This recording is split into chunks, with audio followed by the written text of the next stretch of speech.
En ce moment, les flammes font rage à travers tout le Royaume-Uni. Le ministère de la Défense a fait une déclaration sévère annonçant qu'il cesserait tout soutien de l'État aux familles de militaires décédés résidant à l'étranger. Mais le résultat a été exactement l'inverse. Le flux des veuves de guerre vers la France n'a pas diminué du tout. L'interview choquante d'une veuve anglaise a tout changé en seulement 5 minutes. Ces 387 derniers jours, je n'avais la force de rien faire. Qu'a-t-elle donc reçu de la France pour décider de tout abandonner? Nous allons le révéler maintenant. Je m'appelle Eleanor Vance, j'ai 38 ans. Je vivais comme un fantôme dans un vieil appartement en banlieue de Manchester depuis exactement 387 jours, depuis que mon mari, James, est mort en mission au Moyen-Orient. Oui, j'ai compté chaque jour. Même si je savais que je devenais folle, je ne pouvais pas m'arrêter. Aujourd'hui, j'ai encore sorti l'uniforme militaire de James. Son odeur semblait y être encore attachée. J'ai enfoui mon visage dans l'uniforme et j'ai pleuré longuement. Des bouteilles de gin vides traînaient sur la table. Dehors, bien que nous soyons en mars, une pluie incessante tombait toujours. Cette ville se mourait, tout comme moi. 3:17 du matin. Mon téléphone a sonné. Qui cela pouvait-il être à une heure pareille? James peut-être. Je savais que c'était une pensée délirante, mais mon cœur s'est mis à battre plus fort. En regardant l'écran, j'ai vu le nom Chloé. Une amie qui, le même jour et à la même heure, un an auparavant, avait reçu la nouvelle. Votre mari est mort. Après cela, nous avions perdu contact. Ellie, je ne t'ai pas réveillée? Sa voix était étrange. Trop éclatante. Ce n'était pas la voix d'une veuve de guerre comme nous. Chloé, qu'est-ce qui se passe? Tu es ivre? Non, je vais très bien. Écoute attentivement. Je suis à Paris. Quoi, à Paris? C'est tout. En France. La capitale de la France. Je me suis réveillé instantanément. Chloé était-elle devenue folle? La France? Je vais t'appeler en vidéo maintenant. Tu dois voir ça par toi-même.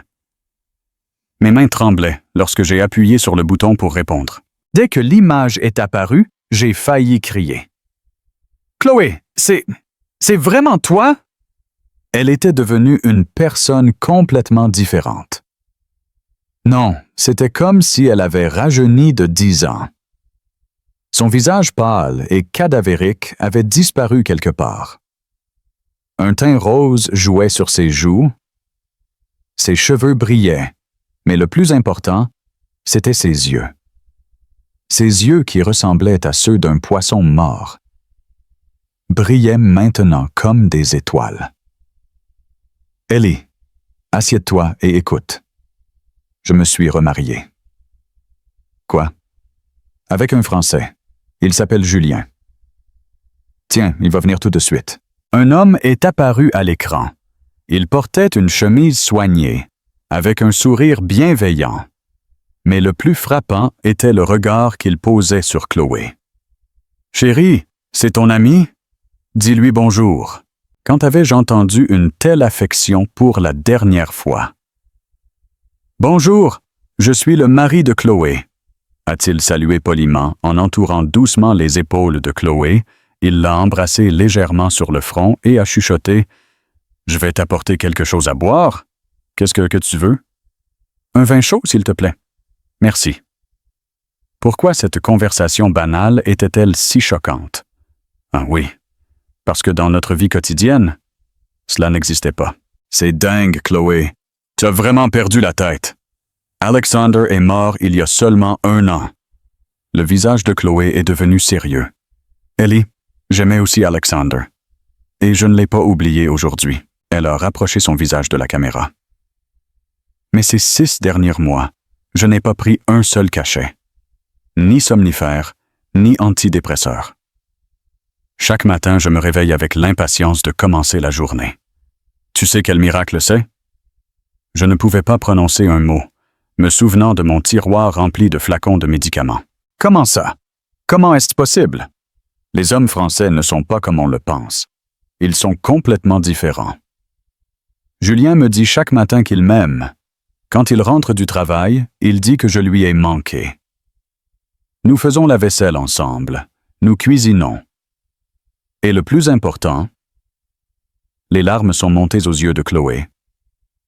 Il ne voit pas en moi une veuve malheureuse, mais une femme. Pas une victime misérable, mais une femme aimée. Julien est revenu avec un plateau. Il y avait non seulement le vin chaud, mais aussi des macarons et des pâtisseries.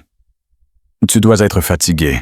Mange bien », a-t-il dit en caressant tendrement la tête de Chloé, puis il est sorti. « Tu vois? Et c'est comme ça tous les jours. Au début, moi aussi, je n'y croyais pas. Je pensais qu'il jouait juste un rôle.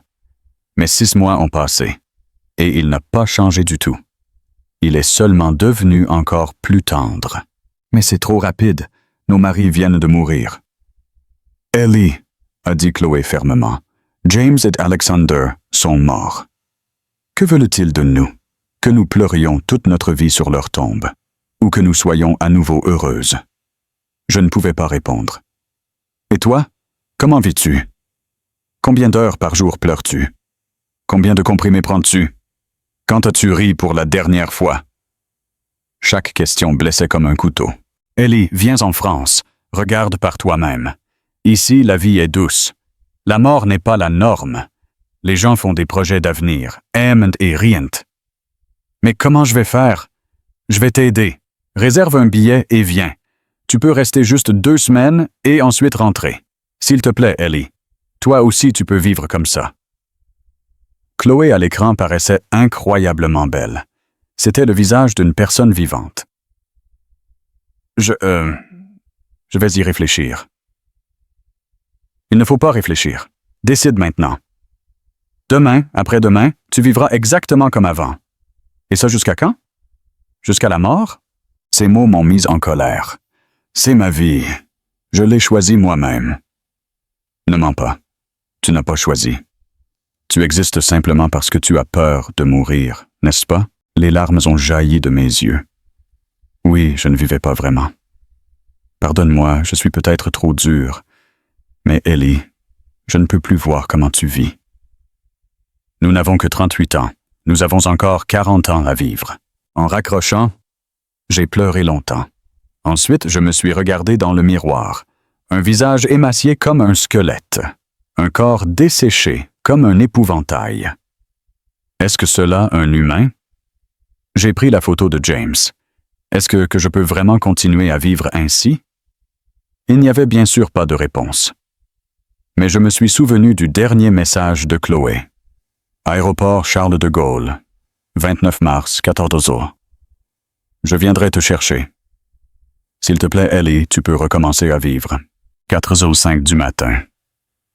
J'ai ouvert le site de la compagnie aérienne. Mes doigts tremblaient. Mais j'ai appuyé sur le bouton Passion, payer. Pour la première fois en 387 jours, j'ai senti que le lendemain pouvait être différent.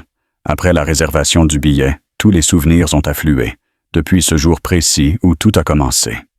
Il y a un an, le 24 février 2022, 5h du matin.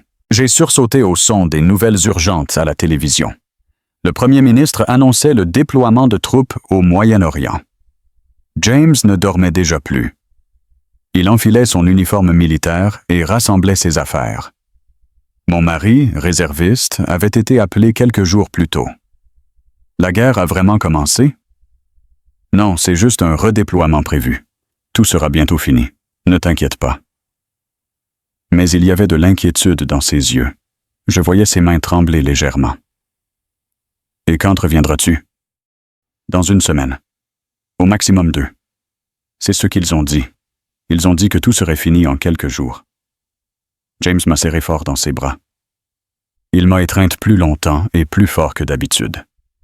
Maintenant, en y repensant, je comprends qu'il avait un pressentiment. Je t'aime, Ellie. Je reviendrai, c'est sûr. Je ne pensais pas que ce serait la dernière fois. Les premiers jours, nous nous appelions souvent. Il disait qu'il était sur une base de transit. qu'il n'était pas encore entré dans la zone de combat.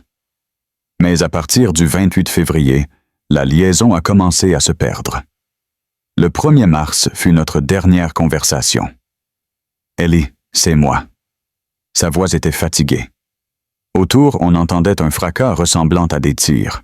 « Tu es où? Tu es en sécurité? » « Oui, en sécurité. Tout sera bientôt fini. Demain, nous allons probablement avancer. Prends soin de toi. S'il te plaît, prends soin de toi. Ne t'inquiète pas. Je reviens bientôt. Je t'aime. » Après cela, la communication a été coupée. 1 jour, 2, 3. Les appels ne passaient plus. Les messages n'étaient pas livrés. Mon anxiété s'est transformée en terreur. Le 15 mars, 9h du matin. On a sonné à la porte. En ouvrant, j'ai vu 2 officiers en tenue d'apparat. À leur visage, j'ai tout compris. « Oui. Nous avons le profond regret de vous informer que votre mari, le sergent James Vance, est mort héroïquement dans l'exercice de ses fonctions. » Mort héroïquement. Ces mots tournaient dans ma tête, mais je ne pouvais pas en saisir le sens. Le corps. Où est son corps? Les officiers se sont regardés. En raison de la situation de combat complexe, l'évacuation des corps est difficile. Dès que l'occasion se présentera. Après leur départ, je me suis effondré sur le sol. Je n'ai même pas pleuré. Le choc était trop fort, il n'y avait pas de larmes. Le lendemain, Chloé, qui vivait dans l'appartement voisin, est venue. Elle pleurait aussi. Ellie, notre Alexander, aussi. Le même jour, le 15 mars. Nos maris servaient dans la même unité et sont morts le même jour. Nous avons organisé des funérailles sans corps. Dans le cercueil vide, il n'y avait qu'une photographie. Le gouvernement a promis une compensation. Mais quel sens cela a-t-il? L'argent peut-il ramener un mari? Après cela, Chloé et moi avons commencé à nous voir souvent.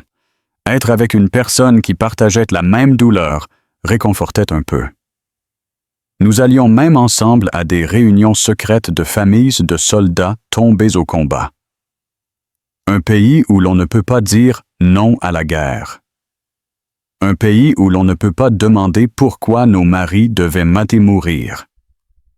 Nous n'avions même pas le droit de faire notre deuil. Et puis un jour, Chloé a disparu.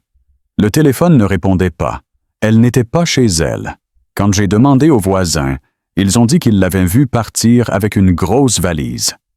Et voilà, 1 an plus tard, elle a appelé de France. « Ellie, pardonne-moi d'être partie sans rien dire, mais je ne pouvais plus vivre en Angleterre. Pleurer chaque jour en pensant à Alexander et porter sur moi la marque de veuve de héros. C'était insupportable. » Chloé a raconté qu'un parent éloigné travaillant à Paris l'avait aidé à s'enfuir. Et là-bas, elle a trouvé une nouvelle vie. Tu peux venir aussi. Ici, tout est différent. Il n'y a pas cette ambiance de guerre, pas de morts omniprésentes. Personne ne nous appelle épouses de héros. Nous pouvons vivre comme des gens ordinaires. Vivre comme une personne ordinaire. J'avais oublié ce mot cette dernière année. Après l'appel vidéo, j'ai réfléchi toute la nuit. Rester ici, à me noyer dans le passé, ou trouver le courage de partir à la recherche d'une nouvelle vie. J'ai regardé par la fenêtre. La pluie tombait toujours. Le mars froid et sombre de Manchester. Et alors j'ai regardé à nouveau les photos que Chloé avait envoyées. Les paysages de Paris. Chloé heureuse.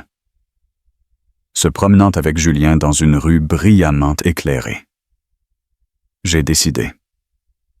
Je ne peux plus vivre comme ça. Au moins, je dois voir cela de mes propres yeux. 1 semaine plus tard, j'ai réservé un billet pour Paris. Bien que le billet fût déjà acheté, je doutais encore. Est-ce que je fais bien? Que penserait James de ma décision? La nuit avant le départ, j'ai appelé maman. « Maman, je vais faire un petit voyage, chez une amie. » « Où? » « Pour longtemps? Loin. Pour 2 semaines environ. » Je ne pouvais pas donner de détails, sachant ce que maman dirait si elle apprenait que j'allais en France, surtout si je disais que c'était chez Chloé. C'est bientôt l'anniversaire de la mort de James. Je sais. J'aurai le temps de revenir. Dans le taxi en route pour l'aéroport, je ne quittais pas mon téléphone des yeux, craignant que quelqu'un ne m'arrête. S'ils apprenaient qu'une veuve de soldat tombée au combat partait à l'étranger, et en plus en France, mais rien ne s'est passé. Je me suis enregistré à l'aéroport de Manchester, j'ai passé le contrôle de sécurité, et je suis monté dans l'avion. Le vol a duré 1h30. Le siège à côté de moi était vide. Par le hublot, je voyais la Manche, puis les plaines européennes. La pensée que James était enterré quelque part loin a provoqué des larmes. « Madame, tout va bien ?» a demandé en français l'hôtesse de l'air. Elle m'a tendu un verre d'eau avec inquiétude. « I'm fine, thank you », ai-je répondu dans un anglais brisé, mais elle a souri, comme si elle avait tout compris. C'était un sourire chaleureux. Quand j'ai atterri à l'aéroport Charles de Gaulle, la première chose que j'ai ressentie, c'était l'ampleur et l'ordre. Tout l'aéroport était lumineux et les visages des employés semblaient professionnels, ce qui changeait de l'atmosphère morose de la maison. J'étais nerveuse en me tenant devant le contrôle des passeports. J'avais peur qu'il y ait des problèmes. « Bonjour, le but de la visite est le tourisme ?» a demandé en français l'agent de la police aux frontières. C'était un jeune homme, au visage sérieux mais poli. « Je vais chez une amie. »« Combien de jours prévoyez-vous de rester ?»« 2 semaines. Je vous souhaite un agréable séjour. Bienvenue en France. » Il a tamponné mon passeport et me l'a rendu. Aussi simple que ça, ce n'était pas du tout comme je l'avais imaginé. Quand je suis sorti de la zone d'arrivée, Chloé me faisait déjà signe de la main. À côté d'elle se tenait Julienne. « Ellie !» Chloé a couru et m'a serré fort dans ses bras. Nos retrouvailles après 1 an. J'ai senti la chaleur de son corps. C'était la sensation de la vie.